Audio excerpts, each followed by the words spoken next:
Start.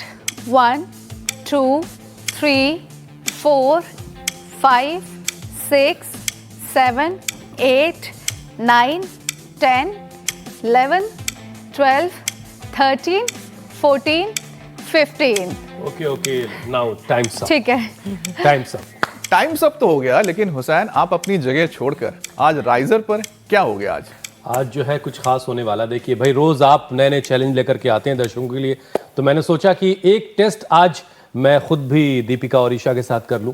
लेकिन हुसैन, ये chair में उठना बैठना अप और डाउन, ये क्या टेस्ट है, किस लिए है ये? देखिए अमित, मैं बताने वाली हूँ। ये टेस्ट रीढ़ की स्ट्रेंथ चेक करने के लिए होता था, और अगर अडल्ट्स की बात करें तो 15 सेकंड में 10 बार, और 60 साल से ऊपर के बुजुर्ग 15 सेकंड में 5 बार चेयर पर बैठकर खड़े हो पा रहे हैं, तो उनकी कमर उनका साथ दे रही है। और अगर नहीं तो समझ लीजिए कि उनकी स्पाइन हेल्थ खतरे में आ चुकी है। अच्छा, इसीलिए मेरी सलाह तो यही है कि हर किसी को ये टेस्ट जरूर करना चाहिए, क्योंकि आज के वक्त में हर इंसान कभी ना कभी कमर दर्द से जरूर दो चार होता है या उसे महसूस करता है। और कई कई केसेस ऐसे होते हैं जिसमें बहुत मामूली सा होता है, और कुछ तरह के दर्द में लापरवाही की जाए तो जिंदगी पर बिस्तर पर रहने की नौबत भी आ सकती है। अब देखिए, साइटिका, स्लिप डिस्क भी कुछ ऐसे ही नाम हैं जिन्हें अगर नजरअंदाज किया तो हालात खराब हो सकते हैं, सीरियस हो सकते हैं। स्लिप डिस्क का वक्त पर अगर इलाज ना किया जाए तो दर्द जो है वो हिप्स, थाइज, घुटनों के नीचे तक फैल जाता है। और ऐसे ही साइटिका की परेशानी बढ़ने पर खांसने, छींकने तक से दर्द का एहसास होता है। पैर या पैर के तलवे में पिन और सुइयां चुभने जैसी झुंझुनाहट होती है और हिस्सा सुन्न होने लगता है। खड़े होने या चलने में भारी परेशानी होती है। पैर के पंजों को नीचे की तरफ झुकाने में भी दिक्कत हो सकती है। और टेल बोन का दर्द भी आजकल काफी लोग झेल रहे हैं। अगर 20-30 मिनट से ज्यादा देर तक बैठने पर कमर के निचले हिस्से में दर्द होने लगे और कुछ देर में ठीक हो जाए तो वो कॉक्सीडायनिया की आप कह सकते हैं कि तकलीफ आपको हो सकती है। लेकिन सवाल तो ये भी होता है कि टेल बोन का ये जो दर्द है वो किन किन वजह से होता है, इनके कारण को भी जानना बहुत जरूरी है। दीपिका, बड़ा वाजिब सा सवाल आपका भी है, और यह सवाल बहुत सारे लोगों का है। इसका जवाब भी जरा जान लीजिए। गिरने या चोट लगने से, लंबे वक्त तक गलत पोस्चर में बैठने से, बहुत ज्यादा मोटे हो जाने की वजह से भी टेल बोन जो है वो कमजोर पड़ने लगती है और उसमें दर्द होता है। और महिलाओं में पुरुषों के मुकाबले ये तकलीफ ज्यादा देखने को मिलती है, क्योंकि प्रेगनेंसी के दौरान बॉडी वेट बढ़ने से शरीर में मौजूद हार्मोन्स यूट्रस और कमर के पास के लिगामेंट्स को ढीला कर देते हैं, जिससे टेल बोन पर प्रेशर बढ़ जाता है। चलिए खैर, दर्द चाहे जैसा भी हो, गर्दन में हो, पीठ में हो या कमर में, रीढ़ के हर हिस्से की परेशानी से आज आपको निजात मिलने वाली है। स्वामी जी हमें नजर भी आ गए। स्वामी जी प्रणाम। प्रणाम प्रणाम स्वामी जी। ये दीवारें स्वामी जी हरिद्वार की तो है नहीं, ये दिल्ली की दीवारें लग रही हैं, लकड़ी वाला घर। आप भी पूरे ज्योतिषी हो गए हो। अभी तो है इंदु प्रकाश जी की जगह भविष्यवाणी में भी आपका प्रवेश दिलाना पड़ेगा। तो जो है योगवाणी, भविष्यवाणी में पूरे निष्णात हो गए। मैं दिल्ली में ही हूँ, और बाहर बरसात के कारण से थोड़े जीव ज्यादा आ गए थे, इसलिए हमने चला कहा कि जीवों की हत्या नहीं करते हैं। और देखो, ये ताड़ासन बहुत ही गजब है सारा, इससे ना पूरी कमर की स्ट्रेचिंग हो जाती है। तो एक बार सुबह उठ करके, ऐसे भी लोग अंगड़ाई तो ले ही लेते हैं, तो ये अंगड़ाई आसन कहो इसको, ताड़ासन कहो इसको, ऐसे और फिर ऐसे, ये पूरा फुल फ्रेम रखो भाई, फ्रेम में बिगाड़ कर। तो ऐसे ये लंबे लंबे श्वासों के साथ। स्वामी जी देखिए, आज तो कोशिश ये है कि हर तरह के दर्द से आपके तमाम देखने वालों को निजात मिले, लेकिन हमने शुरुआत ज़रा कमर से की है। कमर जिनकी कमरा हो चुकी है उनकी कमर भी ठीक होगी, लेकिन कमर की से जुड़ी हुई जो तकलीफ है, चाहे वो बैकबोन में हो, टेल बोन में हो, इस पर ही सारा हमारा फोकस रहने वाला। और इसीलिए हमने स्वामी जी आज शुरू में एक टेस्ट किया, जिससे सिर्फ 15 सेकंड में ये जाना जा सकता है कि रीढ़ की हेल्थ कैसी है, रीढ़ की हेल्थ ख़राब हो रही है या वो ठीक है। स्वामी जी, रिसर्च ये बताती है कि हर इंसान में ज़िंदगी में कभी ना कभी बैक पेन ज़रूर होता है, या वो ज़िंदगी में कभी ना कभी बैक पेन से गुजरता है। लेकिन आजकल तो स्वामी जी कमर दर्द, पीठ दर्द की शिकायत जो है बड़ी आम सी होती जा रही है। हर दूसरा आदमी आपको मिल जाएगा, यार बड़ी तकलीफ हो रही है, यूं ही पकड़ के चल रहा है। तो स्वामी जी, ये इतना ज़्यादा कमर दर्द की तकलीफ लोगों में क्यों बढ़ गई, इसकी वजह क्या है? तो इसकी 3 वजह है। एक तो लोगों का हमने ताड़ासन बता दिया, खड़े होकर के अर्धचक्रासन बता दिया, उष्ट्रासन, और फिर ये मकरासन, भुजंगासन, सर्वासन, मरकटासन, 10-12 अभ्यास आज बताने वाले हैं कमर के तसल्ली से, आराम आराम से। ये तो अभ्यास करने हैं। एक, बैठने का पोस्चर ठीक नहीं है। दूसरा, सोने का पोस्चर भी 99% लोगों का गड़बड़ है। तीसरा, लोगों का पेट ठीक नहीं है। और हमारा 2 दिन पहले हमने जो प्रोग्राम रखा था, मूलाधार, स्वाधिष्ठान, मणिपुर, हृदय, विशुद्धि, आज्ञा, भ्रिकुटी, सहस्रार चक्र गड़बड़ा रहा है। तो जितना भी उत्तेजक आहार है, उत्तेजक विचार है, और उस सब के बीच में जो हमारा पाचन तंत्र गड़बड़ा रहा है, उसका सीधा असर रीढ़ की हड्डी पर पड़ता है। Central nervous system, peripheral nervous system, हमारे विचार का और हमारे आहार का सीधा असर हमारे मेरुदंड पर पड़ रहा है। तो ऐसे ये मकरासन, भुजंगासन। तो पोस्चर ठीक करेंगे आज से, जब भी बैठेंगे सीधे बैठेंगे, और लेटते समय ठीक से लेटेंगे, और अपने आहार विचार का ध्यान रखेंगे। और एक पोस्चर में ज़्यादा देर तक, चाहे वो ऑफिस में हो, ऑफिस में बहुत ज़रूरी होने पर बैठे, कभी कभी फ़ोन आदि पर बात करनी होती है तो टहलते हुए बात कर लें। तो कुछ चेयर पर, कुछ स्टैंडिंग पोजीशन में, अलग अलग कारण है। तो पोस्चर जो है ना, वो बहुत महत्वपूर्ण है। और फिर खाने पीने में जितनी भी खट्टी चीज़ें हैं, प्रिजर्व फूड है, सिंथेटिक चीज़ें, उनका प्रयोग ज़्यादा हो गया, और उससे भी हमारी जो जीवनीय शक्ति, मूलाधार, स्वाधिष्ठान, मणिपुर चक्र की शक्ति गड्ढमड्ढ हो रखी है। इसलिए आयुर्वेद में मणिपुर, स्वाधिष्ठान और मूलाधार, स्वाधिष्ठान, मणिपुर चक्र को ठीक करने के लिए बस्ती करवाते हैं, पोस्चर को ठीक कराते हैं, मकरासन, भुजंगासन, सर्वासन ये अभ्यास कराते हैं। पीडानिल गोल्ड, ऑर्थोग्रिट, अम्नी औषधियाँ यहाँ पर रखी हुई हैं, ये खाने के लिए देते हैं। और जो है लगाने के लिए तेल भी देते हैं, जिससे कि जो, लेकिन रूट कोज क्या है? रूट कोज ये है कि मूलाधार से लेकर के सहस्रार तक हमारे जो 33 के 33 वर्टिब्राज है, वो गड़बड़ हो गए हैं। और उसके लिए ये भुजंगासन के 4 पोज, भुजंगासन साइड में हाथ रख के, थोड़े के नीचे हाथ रख करके, सामने से उठा करके, और ये तिर्यक भुजंगासन। भुजंगासन भी 4 तरह का, सर्वासन भी 4 तरह का, मरकटासन भी 4 तरह का, ऐसे ही अभ्यास भी करवा रहे हैं। और आपने जो बात पूछी उसका भी उत्तर दिया हमने। और अंदर से व्यक्ति कमज़ोर हो गया है, उसकी इम्यूनिटी घट गई है, vitamin D, B12, calcium, iron, omega आदि की कमी होने से अंदर से शरीर कमज़ोर पड़ रहा है। ऊपर से देखने में स्ट्रक्चर ठीक लग रहा है, एलिवेशन ठीक लग रहा है, इंटीरियर गड़बड़ हो गया है। भीतर का, अंदर का स्ट्रक्चर के साथ जो कैरेक्टर है उसमें करेक्शन आ गया। स्वामी जी, इंटीरियर भी ठीक करवाएंगे आज? ठीक करना, और इंटीरियर ठीक होगा तो एक्सटीरियर तो अपने आप ही चमकने लगेगा। स्वामी जी, अब वैसे भी कहा जाता है कि रीढ़ की हड्डी जो है वो इंसान के शरीर की एक ऐसी हड्डी है जिसका हेल्दी होना बड़ा ज़रूरी है। तो आज स्पाइन से जुड़े हर एक तकलीफ को दूर करना है। लेकिन सबसे पहले स्वामी जी, ज़रा ये जानना बड़ा ज़रूरी है, स्पाइन के हर हिस्से का जो दर्द है उस पर बात हम करेंगे, लेकिन सबसे पहले कॉक्सीडाइनिया की बात ज़रा कर लेते हैं, जो टेल बोन में होता है। टेल बोन का स्वामी जी ये दर्द काफ़ी कॉमन लोगों में दिख रहा है।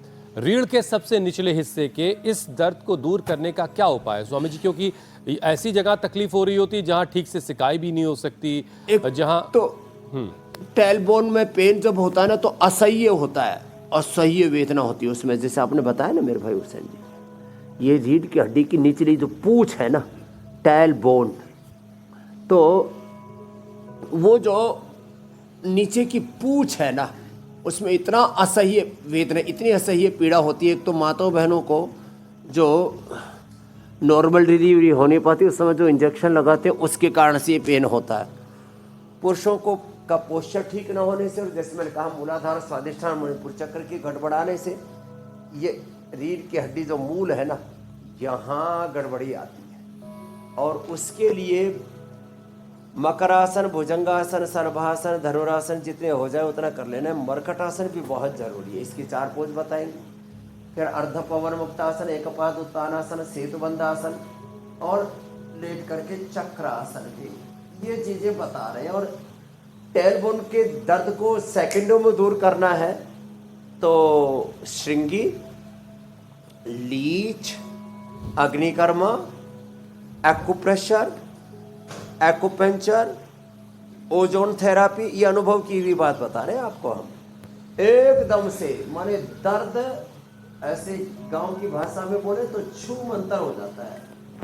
ऐसे दबाया ये पॉइंट एक्यूप्रेशर का, उसमें मिडल लगाते हैं एक्यूपंक्चर की, या श्रृंगी करते हैं, वर्षों का दर्द मिनटों में गायब हो जाता है। ये है। फिर दोबारा ना हो तो दही, छाछ, नींबू चार, टमाटर नहीं खाने देते, कब्ज आदि नहीं होने देते। ज्यादा उत्तेजनाओं में ज्यादा भोगात्मक जो दृष्टि है, ओहो हो, आजकल तो लोग मलमूत्र के स्थानों पर मरे जा रहे हैं, एक दूसरे को मार रहे हैं, पति पत्नी को, पत्नी पति को ठिकाने लगा रही है, किसी ने बाथरूम में दबा दिया, किसी ने ड्रम में काट करके बंद कर दिया, किसी ने पहाड़ से धक्का दे दिया। इस चक्कर में, ये वासनाओं के चक्कर में, ऐसा नहीं है कि भाई कोई बहुत ज्यादा कोई विश्व में पहलवान हो, बलवान हो, विद्वान हो, गुणवान हो, धर्मात्मा हो, कोई बहुत अच्छे लोगों से प्रेम के चक्कर में नहीं, बस पागलपन। तो योग से, योग का एक बहुत बड़ा तत्व है ये सोच। जिसने जान लिया कि जो प्रेम है उसका शरीर से संबंध नहीं, देह से संबंध नहीं है, तो प्रेम तो आत्मा से होता है। तो खैर चलो, तो ये जो अत्यंत जो भोगात्मक दृष्टि है ना, उससे भी ये चीजें होती है। बाकी चोट लगने से, स्पीड ब्रेकर, वो ज्यादा वजन उठाने से, ऐसे उससे भी कई बार दर्द हो जाता है। झूला स्वामी जी अचानक टूट के गिर जाता है, उससे अक्सर लोगों को टेलबोन में चोट आती है। 30 लाख किलोमीटर की लंबी यात्रा की, और बड़ी, जैसा कि आपने बताया, से किसी भी कारण से दर्द हो गया हो, जो आज उपाय बता रहे हैं ना, इनसे ठीक हो जाएगा स्वामी जी। अच्छा, इसमें एक चीज ये है कि ये जो टेलबोन वाला दर्द है, थोड़ा ये भेदभाव करता है पुरुषों और महिलाओं में। ये टेलबोन वाला दर्द थोड़ा भेदभाव कर रहा है। अब महिलाओं में ये पुरुषों के मुकाबले आखिर ज़्यादा क्यों देखने को मिलता है? अब प्रेगनेंसी के दौरान जाहिर है महिला का जो शरीर का वेट है वो बढ़ता है, हार्मोनल चेंजेस होते हैं, यूट्रस और कमर के पास लिगामेंट्स ढीला होता है, जिसकी वजह से अब इसकी वजह से भी टेलबोन पर प्रेशर बढ़ जाता है। तो महिलाएं स्वामी जी क्या ऐसी सावधानी बरत सकती हैं? वो अपनी टेलबोन की तकलीफ को कैसे कम रखें, तो और स्पाइन का ख्याल कैसे के रखें? दौरान, डिलीवरी के समय, और उसमें इंजेक्शन आदि लगाने से पीरियड भी पूरा खुल करके नहीं होता, ज़्यादा होता है। कम ज़्यादा पीरियड होने से, वाइट डिस्चार्ज होने से, ज़्यादा ब्लीडिंग आदि होने से, फिर माताएं बहनें स्ट्रेस ज़्यादा ले लेती हैं, उससे भी वजन का भी असर पड़ता है और गतिविधियों का भी, क्योंकि महिलाएं ज़्यादातर जो है घरों की 4 दीवारियों में रहती हैं। कितने ही आज़ादी की बात की जा रही हो, लेकिन उस सब का असर पड़ता है। तो माँ बहन बेटियों को एक्स्ट्रा प्रिकॉशन ये लेना है कि उनको एक तो शारीरिक गतिविधियों को बढ़ाना है, और जो है ये मासिक धर्म आदि की जो दिक्कतें उनसे बचने के लिए दशमूल आदि का सेवन करना है। नॉर्मल डिलीवरी के लिए जो है, और उसमें वो भी जो पेन पेनफुल ना हो, तो उसके लिए जो इंजेक्शन लगाते हैं ना, उससे उसको अवॉइड करना है। उपाय तो बता दिए हमने, लेकिन फिर भी उसको अवॉइड करना है। ओबेसिटी आदि से बचने के लिए अपने डाइट आदि को और सब चीज़ों को ठीक रखना है। तो जो कारण है उसका निवारण करना है। मेरुदंड के लिए जितने अभी उपाय बता दिए ना हमने, ये इतने अच्छे पैर ऐसे थोड़ा पास में रखें, हाथ जितने नज़दीक लेकर के आए ऐसे, और फिर यूँ उठाएं, तो इतना न उठेगा तो जितना उठे उतना ही उठाएं, इससे बैलेंस बनता है। तो ऐसे भी अधिक ना हो पाए तो इतना तो करें। और फिर नीचे वाले हिस्से को एक्टिव करने के लिए, ये ओबेसिटी के लिए भी अच्छा है और ये ऐसे भी अच्छा है। अर्धलासन, पादवृत्तासन, द्विचक्रिकासन, ऐसे 1, ये 2। तो ये टेल बोन का पेन तो आज के बाद किसी को रहेगा नहीं। इसका एक्यूप्रेशर का पॉइंट भी अभी बता देंगे, कमर का, गर्दन का और पूरी रीढ़ की हड्डी के लिए। ये जो दोनों हाथों में ये पॉइंट है और दोनों पैरों में भी है, ये सेम पॉइंट यहाँ होता है। ये इस एक्यूप्रेशर का ये पॉइंट दबाने से ना पूरा वहाँ पर, वैसे तो ये एनर्जी का सिद्धांत बड़ा है, तो ये दर्दों में खास करके एक्यूप्रेशर, एक्यूपंक्चर, मर्म चिकित्सा, अग्नि चिकित्सा और रक्त मोक्षण ये बड़ा अच्छा काम करते हैं। और थोड़ा धूप में रहा करें, थोड़ा विटामिन डी, B12, कैल्शियम और फास्फोरस आदि शरीर में ठीक रहे। एक तो हड्डियाँ ठीक रहनी जरूरी है अंदर से, दूसरा मांसपेशियाँ, मसल्स, उनका भी ठीक होना जरूरी है ना। ये इसको भी ठीक रखना जरूरी है। तो ये है ना। तो इतना सा ध्यान रख लेंगे तो टेलबोन की समस्या को तो टाल सकते हैं 100%। स्वामी जी, बात सिर्फ टेल बोन तक ही नहीं है, फिर पूरा पवन मुक्तासन भी किया जा सकता है, क्योंकि लोअर बैक का जो पूरा हिस्सा है उसमें कई तरह की परेशानियां लोगों को होती हैं। अब स्लिप डिस्क ही जो है, अब ये इसमें लापरवाही अगर किसी ने की तो बड़ी घातक हो जाती है आखिर में आते आते। अब ज़रा लोगों को स्वामी जी समझाइए कि स्लिप डिस्क किस किस वजह से होती है, इसके होने की वजह क्या है, और अगर किसी को हो गया है तो फिर क्या क्या सावधानी बरतनी है, और क्या ये पूरी तरह से ख़त्म होती है लोगों में? स्लिप डिस्क के 3 कारण हैं। एक तो ओवरवेट होना, दूसरा वजन ज़्यादा उठाना। डिस्क स्लिप तभी होगी जो मणका है, वर्टिब्रा है, वो इधर उधर खिसक गया, अंदर की तरफ धसक गया, बाहर की तरफ उभर गया, दाएं बाएं खिसक गया। वो स्लिप डिस्क जो है ओवरवेट होने से, दूसरा वजन ज़्यादा उठाने से, और वही बात है कि लंबे समय तक गलत पोस्चर आदि में बैठ गए, उससे भी रीढ़ की हड्डी कमज़ोर है, और रीढ़ की हड्डी को चारों तरफ से जो बांधे हुए है वो मांसपेशियाँ कमज़ोर है। मैंने कहा कैल्शियम, फास्फोरस आदि के साथ, विटामिन डी आदि के साथ प्रोटीन का डाइट में इंटेक, और प्रोटीन को का अंदर से डाइजेस्ट होना, और मसल्स का स्ट्रेंथन होना बहुत ज़रूरी है। उसके साथ नस नाड़ियों के लिए मोरिंगा, स्प्रुलिना, और उसमें प्रोटीन भी है, और आयुर्वेद में शिलाजीत, अश्वगंधा, शतावर, इसलिए चीज़ें पहले लिया करते थे लोग। और देखो, मैं तो अपना अनुभव बताता हूँ, 3 बार मुझे स्लिप डिस्क हुआ और 3 बार मैंने ठीक कर लिया। ये लोगों में गलत फहमी है। वैसे इसको ना, रीढ़ की हड्डी को, नीचे वाले हिस्से को, ये भी अच्छा करता है। बट तो स्वामी जी, आपको किस वजह से हुआ? लोगों में गलत फहमी है कि एक बार डिस्क स्लिप, 3 बार ऐसे हुआ।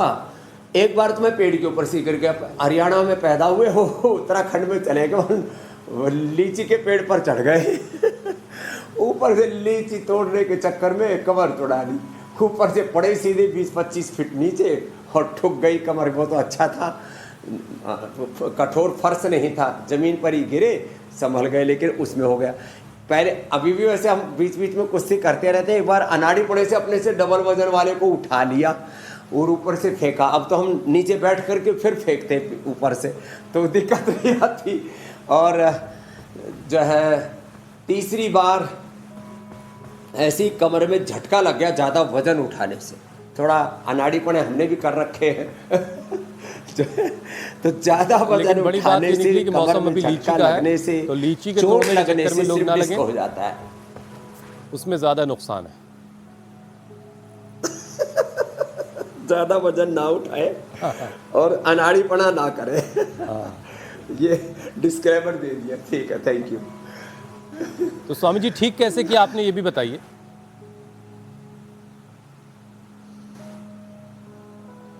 तो मैंने सच्ची बता रहा हूँ आपको, मेरा उस समय BHL में कैंप चल रहा था, 30 साल पहले की बात है। तो मैंने सोचा भाई ये तो गड़बड़ हो जाएगा, योगी हुआ रोगी, गलत खबर छप जाएगी। तो मैं क्या किया, तख्त के ऊपर लेटा हुआ था, तो धीरे धीरे पैर नीचे लटकाए और ऐसे धीरे धीरे पैर नीचे लटका करके और ऐसे धीरे धीरे होले होले, मतलब 5 मिनट में हुआ होगा मेरे से उष्ट्रासन। उष्ट्रासन फिर ऐसे 1-2 मिनट इसमें रुका। फिर यही जो मकरासन, भुजंगासन जो कर रहे हैं हमारे अमित जी और करते रहते हैं यहाँ पर स्टूडियो में भी, ईशा जी, दीपिका जी आदि, मीनाक्षी आदि, तो वही यही अभ्यास किए। और फिर मैंने थोड़ा शिलाजीत लिया। पहली बार आयुर्वेद में, वैसे मैं औषधि आदि ज़्यादा लेता है ना, ये आयुर्वेद की, शिलाजीत ली और थोड़ा चंद्र प्रभावटी ली। ये चंद्र प्रभावटी आदि देते रहते ना। और खट्टी चीज़ें कुछ नहीं ली, दही, छाछ, नींबू, अचार, टमाटर, कोई भी खट्टी चीज़ नहीं। तो और फिर यही आसन, मकरासन, भुजंगासन, सलभासन, मरकटासन, यही आसन की उष्ट्रासन। मात्र 5 आसन करने से कमर एकदम परफेक्ट। 7 दिन तो लगे, 7 दिन में थोड़ी चलने फिरने लायक हो गए थे, मतलब पहले दिन से ही हमने तो संभाल लिया था अपने आप को। हाँ, थोड़ा मूवमेंट धीरे धीरे होते थे और 10-15 दिन में तो एकदम अच्छे, और 1 महीने तो मैं तो घोड़े की तरह दौड़ने लग गए थे। ये एक्यूप्रेशर जरूर किया था। तो स्वामी जी, स्लिप डिस्क होने पर क्या कुछ आसन नहीं भी करना है? तो वो भी करते थे। कुछ ऐसे अभ्यास हैं जो नहीं करने चाहिए? हाँ, आगे नहीं झुकना ज़्यादा, आगे नहीं, आगे ज़्यादा नहीं झुकना, बस इतना ध्यान रखना है। आगे नहीं झुकना और बैठने में सीधा बैठना है, लेटने में थोड़ी सावधानी रखनी है। और ये एक्यूप्रेशर का पॉइंट दबाना है, ये दोनों पैरों में, यहाँ से ये पॉइंट बहुत ही ज़बरदस्त है। ये और पूरा ये चैनल पूरा, तो ये करके हमने ठीक किया था, एकदम पक्की बात बता आपको। शरीर के सारे चैनल दबाइए, लेकिन टीवी देखने के लिए इंडिया टीवी वाला ही चैनल दबाइए, तभी आपको बीमारियों से मुक्ति मिलेगी। और यही प्रदर्शन होगा स्वामी जी का, जो आपको निरोगी ज़िंदगी का जो है आपका सपना, उसे साकार करवाएंगे। अच्छा स्वामी जी, एक चीज़ है साइटिका। अब अक्सर लोग से सुनते हैं कि साइटिका का दर्द परेशान कर रहा है और पैरों से निचले हिस्से से कमर तक लोग बिल्कुल से तकलीफ़ में डूबे हुए हैं। अब जो एक नस सी दब रही होती है, क्या है ये स्वामी जी, इसके बारे में ज़रा बताइए। और इससे क्या पूरी तरह से रिकवर हुआ जा सकता है? हाँ, साइटिका एक नस है और वो जब दब जाती है ना, तो पूरा पैर सुन्न हो जाता है, पैर खिंच जाता है। और बाद में लंबे समय तक, मैंने तो लोगों को 2, 4, 5, 10, 12 साल तक देखा, तो 1-1, 2-2 इंच का पैर में अंतर तक आ जाता है। बड़ा भयंकर दर्द होता है साइटिका। उसको रांगड़ बाय बोलते हैं गाँव की भाषा में, आयुर्वेद में इसको कृध्रसी कहते हैं। तो रीढ़ की हड्डी के निचले हिस्से में, जो रीढ़ की हड्डी से नस नाड़ी आ रही है, पैरों से होकर के एड़ी तक आती है, तो उसमें रक्त रुक जाता है। अब उसके लिए हम, जैसे मैंने कहा, एक्यूप्रेशर करते हैं, उसके लिए श्रृंगी चिकित्सा भी करते हैं। बहुत तरह के ट्रेडिशनल तरीके हैं उसको दूर करने के। और सबसे अच्छा तरीका है भुजंगासन और मरकटासन, 2 आसन, भुजंगासन, मरकटासन। इसको अवश्य करें। और खाली पेट पीडानिल गोल्ड खाने के बाद ऑर्थोग्रिप, वैसे हमने एलोवेरा, गिलोय, पारिजात, निर्गुंडी, सहजने का रस भी पिलाया। और खाने के बाद त्रयोदशांग गुग्गुल और चंद्र प्रभावटी दी। 1 से 2 सप्ताह में 100% खाली पेट एलोवेरा, गिलोय, पारिजात, निर्गुंडी, सहजने का रस जो भी उपलब्ध हो जाए, हल्दी, मेथी, सौंठ, अश्वगंधा, शतावर आदि का पाउडर, या जो है हम ये वातारी चूर्णी दे देते हैं, वो भी फायदा करता है। पीडानिल गोल्ड खाली पेट खाने के बाद चंद्र प्रभावटी, त्रयोदशांग गुग्गुल दिया और साइटिका पेन पूरा ठीक हो गया। इसमें भी वही दही, छाछ, नींबू, अचार, टमाटर, खट्टी चीज़ें नहीं देते। चला, कमरे में झटका नहीं लगना चाहिए, बैठे में पोस्चर ठीक रखते हैं, वजन ज़्यादा नहीं उठाते हैं, कब्ज नहीं होने देते हैं, और ज़्यादा जो भोगात्मक दृष्टि है वो नहीं रखते हैं। तो ये अनुलोम विलोम, अब देखो बैठे बैठे या लेटे ही कराते हैं, और इससे नस नाड़ियाँ एकदम अच्छी हो जाती है। एक तो ये, दूसरा, अच्छा स्वामी जी, साइटिका का जो दर्द है, 2 आसन में बता रहा था, एक मरकटासन के 3 अभ्यास जी। ये शुरुआत तो स्वामी जी इसकी किसी पॉइंट से होती होगी, जी। और वो लोग फिर कहते हैं कि फिर वो धीरे धीरे पूरे ट्रैवल करता हुआ कमर से लेकर नीचे पैर के टो तक जाता है। तो इसमें स्वामी जी कितना वक्त लगता यहाँ है? से शुरू होती है, हाँ। निचले हिस्से से शुरू होता है या कुल्ले से शुरू होकर के, और ये यहाँ तक चला जाता है, यहाँ ज़्यादा रहता है, फिर ये नीचे तक आता है और ऐसे पैर खींच जाता है, एक कदम भी चलना मुश्किल हो जाती है, हालत हो जाती है। इसको रांगड़ बाय, लंगड़ी बाय ऐसे शब्द प्रयोग करते हैं। और एक में किसी के तो दोनों पैरों में हो जाती है, और बाद में फिर वो बढ़ते बढ़ते नीचे से ऊपर तक आ जाती है, पूरी कमर जकड़ जाती है। और हालात जो है फिर एंक्लोजिंग स्पोलाइटिस जैसी, धनुर्वात जैसी, वृद्धि सी यात्रा शुरू हुई, धनुर्वात तक पहुंच गए, वो ना पहुंचे इसके लिए वापस बता रहे हैं। एक तो ये मरकट आसन जो स्टूडियो में भी हमारे योगी आत्माएं बहुत अच्छे से कर रहे हैं। और देखो ये ऐसे पहले थोड़ा से ऐसे रुकते एक स्थिति में, ऐसे एक स्थिति में रुक गए, और फिर धीरे धीरे वापस ऐसे। तो ये मरकटासन के 3 अभ्यास, ऐसे एक तरफ पैर दूसरी तरफ करना, ऐसे थोड़ा अपने पंजों में फासला, और फिर एक ये अर्ध पवन मुक्तासन। ये जो फिजियोथेरापिस्ट है वो भी यही एक्सरसाइज आजकल बताते हैं। हाँ, थैंक यू फिजियोथेरापिस्ट डॉक्टर्स को भी कि उन्होंने योग को सम्मिलित कर लिया अपने फिजियो में। और फिर ये मकरासन, भुजंगासन, सर्वासन, इससे 100% सciatica पेन ठीक हो जाता है। साथ में जैसे मैंने कहा, चाहे वो सर्वाइकल स्पोलाइटिस हो या एंक्लोजिंग स्पोलाइटिस हो, पूरा का पूरा तंत्र ही अच्छा हो जाता है।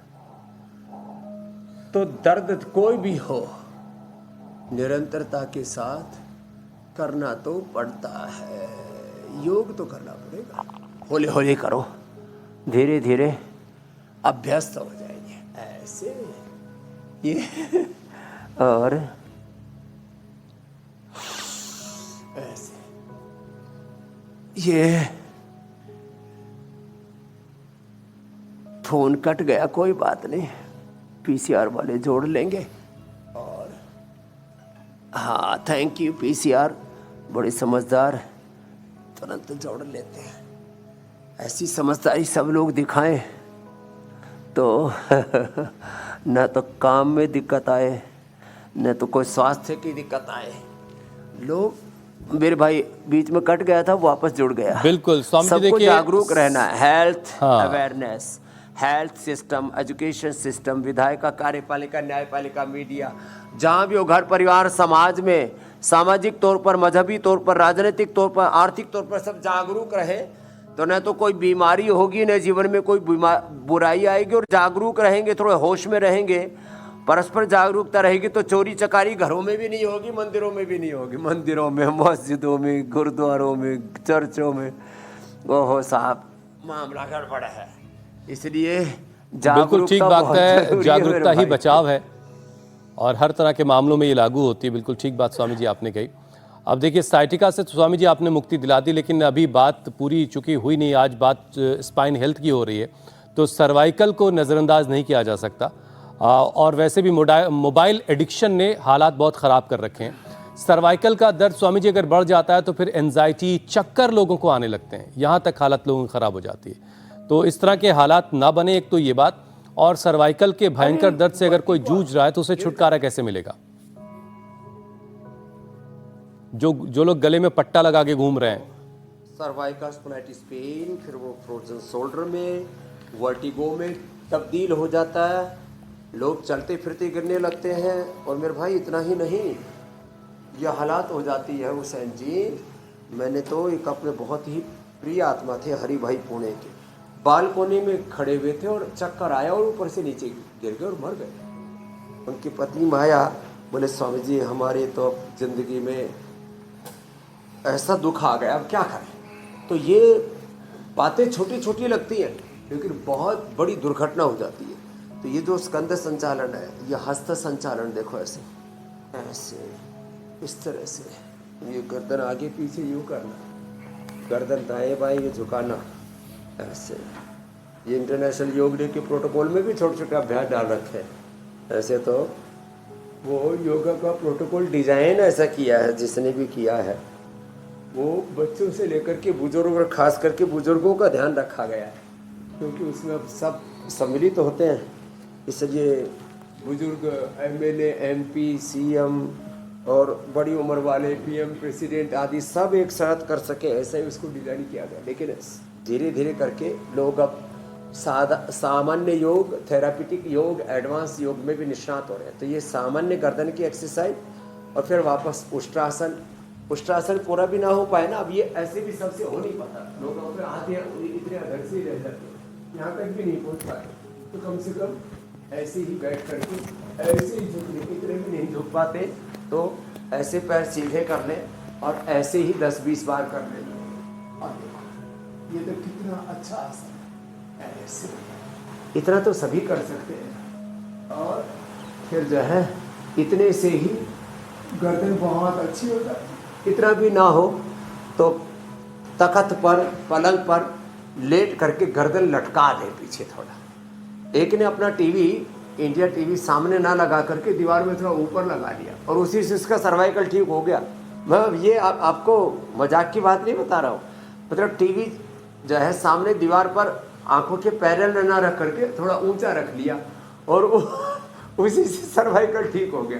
तो गर्दन को हम किस पोजीशन में, ये आप बता रहे थे ना मोबाइल पे यूँ झुका रहे, तो इसी से तो सर्वाइकल स्पॉन्डिलाइटिस और ये सारा बखेड़ा हो रखा है। तो थोड़ा थोड़ा चेंज लेकर के आए और ये थोड़ा ये पॉइंट भी दबा लें थोड़ा, इससे भी बड़ा फायदा हो जाता है, बहुत अद्भुत लाभ होता है इसमें सर्वाइकल। ये भी अच्छा है। और कितना नीचे जाएंगे लोग, आप ऊपर उठाने की बात कर रहे हैं, अब टीवी उठा लें कम से कम, उससे भी फायदा मिलेगा। स्वामी जी देखिए, सर्वाइकल के बाद अब बारी जरा आती है स्पॉन्डिलाइटिस की। ये सर्वाइकल से कितना अलग है, क्योंकि कई बार लोग थोड़ा कंफ्यूज होते हैं कि सर्वाइकल है, स्पॉन्डिलाइटिस है, और इसका इलाज क्या वही है जो सर्वाइकल के लिए करना है या कुछ इसमें अलग करने की ज़रूरत है? हाँ, औषधियाँ वही करनी है, परहेज वही रखना है, पोस्चर ठीक करना है और आसन वही करने हैं। दरअसल क्या है, ये एक कुणबा है, सर्वाइकल थोड़ा यहाँ रहा, फिर नीचे खिसक गया, स्पॉन्डिलाइटिस, फिर नीचे चला गया लोमोस्पॉन्डिलाइटिस, पूरी स्पाइन में चला गया एंकिलोजिंग स्पॉन्डिलाइटिस। ये एक कुणबा है, माने उसी को थोड़ा थोड़ा नाम भेद से ऊपर वाले एस एल वो नाम रख दिए उनके ना, स्पाइन कॉर्ड के मणकों, उनके वर्टिब्राज को। तो सर्वाइकल स्पॉन्डिलाइटिस पेन थोड़ा यहाँ से शुरू हुआ, सर्वाइकल यहाँ, फिर नीचे थोड़ा स्पॉन्डिलाइटिस नीचे तक चला गया और फिर जो है ये रीढ़ की हड्डी में सूजन आ जाती है, इन्फ्लेमेशन आ जाता है, फिर पूरी रीढ़ की हड्डी दर्द करने लगती है, लोमोस्पॉन्डिलाइटिस, सैटिका आदि, पूरी रीढ़ की हड्डी दर्द करने लग गई, तो फिर एंकिलोजिंग हो गया। तो ये, और फिर रीढ़ की हड्डी ज़्यादा ही टेढ़ी मेढ़ी होगी तो स्क्लेरोसिस हो गया। तो ये रीढ़ की हड्डी के 33 के 33 मणके अच्छे रहेंगे, अपना जो है पोस्चर ठीक करें, सीधे बैठे, जब भी बैठे ऐसे नहीं बैठे, ऐसे नहीं, ऐसे नहीं बैठे, ऐसे नहीं बैठे, और ये दादी आसन में ना बैठे। ये मतलब जो हमारे विदेशी लोग हैं ना, बेचारे उनके पैर ऐसे ऐसे ऐसे हो नहीं पाते, तो ऐसे ही बैठते हैं। ये आसन फिर लेटने में, ये जो ऐसे लेटते हैं ना, ये ठीक नहीं है, यो जो, और पैर यो पैर मोड़ करके यो गड्ढा बड्ढा हो करके जो सोते हैं, या सीधे भी सोते हैं तो यो पैर रख लेते हैं, या ऐसे, ये सब ऐसे नहीं करना पड़ेगा, ऐसे नहीं, तो ऐसे सोए। तो अपना पोस्चर ठीक रखें, अपना ये छोटे छोटे सुधार कर लेंगे ना, तो और फिर पूरे शरीर में दर्द होने लगता है, फाइब्रोमाइल्जिया। फिर वो दर्द खाली रीढ़ की हड्डी तक ही नहीं रहता, जोड़ों में आ जाता है, जॉइंट पेन, अर्थराइटिस। तो ये है तो एक ही वात रोगों की श्रेणी है, वात रोगों की एक फैमिली है, बस वात ना बढ़ने दे, अर्थात शरीर की ऊर्जा, जीवनीय ऊर्जा, और उसके लिए प्राणायाम आराम आराम से करें। इसको भी झटका मार के ऐसे पूर्ण वेग के साथ, तो जो पूर्ण स्वस्थ व्यक्ति उन्हीं को करना चाहिए। तो भस्त्रिका कपालभाति अनुलोम विलोम सहजता से करें। एक ऐसे करते थे, आपको सच्ची बता रहे हैं ऐसे।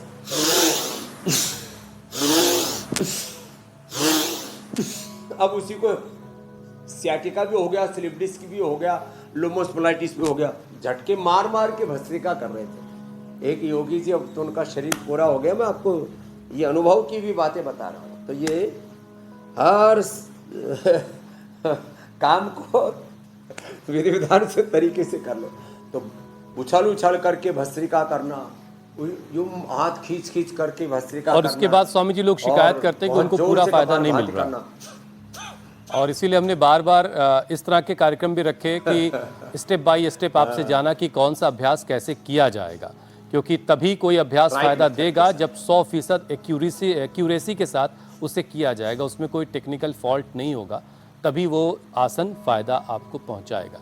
अच्छा स्वामी जी, देखिए एक बात करनी और बहुत ज़रूरी है, चूँकि कमर में या शरीर के किसी भी हिस्से में चोट लगने पर लोगों को पता ही नहीं होता कि सिकाई ठंडे से करनी है या गर्म से की जानी है। आजकल बड़ा कोल्ड और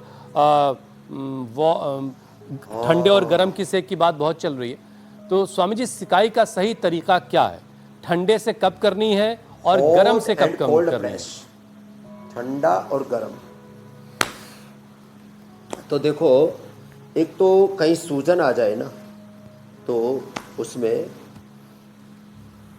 ठंडे से, जैसे कहीं चोट लग जाती है अचानक, जैसे सिर में चोट लग गई, पैर में चोट लग गई, एकदम सूज जाता है वहाँ आइस से सिकाई करनी है।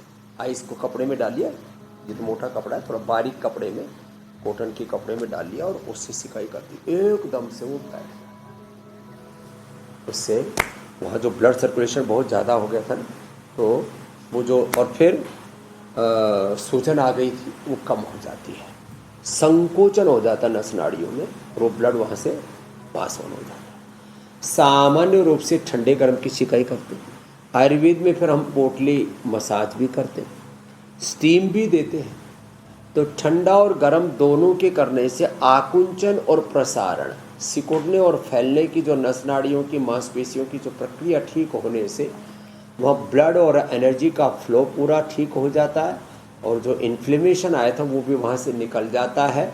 बाकी तो फिर यदि uric acid, RACRP, ANA, HNP27, मैंने तो अभी देखा लोगों का एक का भयंकर 3,400 और इफेक्ट है। अब उनके लिए गोखरू का पानी, चंद्र प्रभाव की गोक्षर आदि खाने के बाद खाली पेट पीना, गोल्ड आदि देनी पड़ती है। तो जो ये जो इन्फ्लेमेशन है, जो सूजन है, उसके ऊपर सामान्य रूप से गर्म और ठंडा दोनों ही कर लेने चाहिए। और जो है कई बार ठंडे से दर्द बढ़ जाता है, वो अपनी प्रकृति को भी देखना पड़ता है, अपने शरीर को देखना पड़ता है। अपने शरीर को देख करके, बलाबल की परीक्षा करके, अपने प्रकृति को देख करके, फिर कई बार हम गर्मी ही सिकाई करते, ठंडी नहीं करते। ठंडा करने से किसी को दर्द बढ़ जाता है। स्वामी जी, एक चीज़ इसमें ज़रा और मुझे आपसे जाननी है। आ जाते हैं, एकदम नील नील के निशान पड़ जाते हैं। आपने इसको काफ़ी क्लियर कर दिया है, लेकिन थोड़ी सी बात और ज़रा इसमें बड़ी ज़रूरी है। आजकल हॉट एंड कोल्ड पैक का बड़ा चलन है, आपने उसके बारे में बताया भी। लेकिन स्वामी जी, बचपन में मुझे याद आ रहा है कि जब कभी चोट लगती थी बच्चे को किसी, तो माएँ जो हैं वो एक ईंटा सा गर्म करती थी और उसको कपड़े में लपेट करके सिर विर के हिस्से में अगर चोट लगी है, गुड़म्बा सा निकल आया है, तो उसको बाकायदा वहाँ पर दबा करके उसको ठीक कर देती थी। तो ये वहाँ पर सिर में अगर किसी बच्चे के चोट अभी के वक्त में लगे तो उसे हॉट पैक लगाना है या कोल्ड पैक लगाना है? और जो फूल जाता है उसका क्या फौरी तौर पर उपाय है? कोल्ड से ज़्यादा अच्छा होगा, आइस पैक लगाए तो उसमें ये मेरा भी अनुभव है। एक दिन मैं उस दिन फिर बताया भी था मैंने, अचानक हमारा ध्यान कहीं और था और सामने ग्लास के ऊपर हमारा माथा लग गया, तो गांव के पास सब बोलते टिटोड़िया निकल गया। और मैंने देखा उसको 10 मिनट तक आइस से उसकी सिकाई कर दी, आइस से, और एकदम से वो बैठ गया। तो आइस से करना चाहिए। बाकी कहीं पर भी दर्द होता है तो गर्म से भी फायदा होता है। तो जो आप बता रहे ईंटा वाला प्रयोग, वह भी अच्छा है। तो क्योंकि ब्लड सर्कुलेशन ऑलरेडी वहाँ पर बहुत ज़्यादा हो गया है और वह सूजन ज़्यादा आ गई है, वहाँ आइस का पैक देने से वो वहाँ का जो पूरा उत्तेजना है, वहाँ का जो स्ट्रेस है, वो अपने आप वहाँ से फिर रिलीज होगा। ब्लड जो है गर्म से वो बहता है और ठंडे से नसें सिकुड़ गई, नसें सिकुड़ गई तो उनसे वो जब ठंडा से सेक देंगे ना तो नस नाड़ियाँ सिकुड़ जाने से वो ब्लड सर्कुलेशन वहाँ से चला गया, तो जो खून इकट्ठा हुआ था वो वहाँ से वापस चला जाता है, ऐसा होता है। तो ठंडे से नसें सिकुड़ती है, सिकुड़ने से सूजन भी कम हो जाती है और जो ब्लड आदि इकट्ठा हुआ था वहाँ पर, क्योंकि पूरे शरीर को ऐसा संकेत मिला कि यहाँ कुछ गड़बड़ हो गया तो पूरे शरीर का ब्लड वहीं आकर के इकट्ठा हो जाता है। तो फिर वो पहले तो उसको ब्लड को वापस भेजोगे, भाई हमने इसको ठीक कर लिया है, ज़्यादा चिंता मत करो। अब यहाँ पर जो है आग कहीं लगी थी या कहीं दुर्घटना हुई थी तो वहाँ पर पुलिस पहुँच गई है, फायर ब्रिगेड पहुँच गया, तो सारा शरीर क्या ये तो संकेतों से चलता है ना, इसलिए बोलते हैं ना 1 सेकंड के 1 करोड़वें हिस्से में भी ब्रेन से 100 ट्रिलियन से ज़्यादा सिग्नलिंग और एक एक सेल से 1 लाख से लेकर के 1 करोड़ सिग्नलिंग निकलती है, तो ये सारी सिग्नलिंग हमारी ठीक हो जाती है। तो ठीक है स्वामी जी, टटोली आ जाए वो सूजन आ जाए वहाँ तो ठंडे से करना, बाकी ठंडा और गर्म दोनों से करेंगे तो दोनों चीज़ें ठीक हो जाएंगी, सूजन भी ठीक हो जाएगी, दर्द भी ठीक हो जाएगा, आंख का इन्फ्लेमेशन दूर हो जाएगा। स्वामी जी कुछ और जल्दी से सवाल आपके सामने रख देता हूँ। क्या यूरिक एसिड और कोलेस्ट्रॉल हाई होने की वजह से भी फ्रोजन शोल्डर स्पॉन्डिलाइटिस की दिक्कत आती है, और अगर ऐसा है तो जाहिर है कि यूरिक एसिड और कोलेस्ट्रॉल को काबू करना बड़ा ज़रूरी है? एकदम आपने ठीक कहा, जितने भी दर्द हैं इनके पीछे कारण है या तो यूरिक एसिड बढ़ा हुआ या तो RA, CRP, ANA, AN, HLB27 आदि जितने भी पेन मार्कर्स हैं शरीर के अंदर बढ़ जाते हैं, कोलेस्ट्रॉल बढ़ जाता है, यूरिक एसिड बढ़ जाता है। इन सबको कम करने के लिए 2 बड़े उपाय हैं।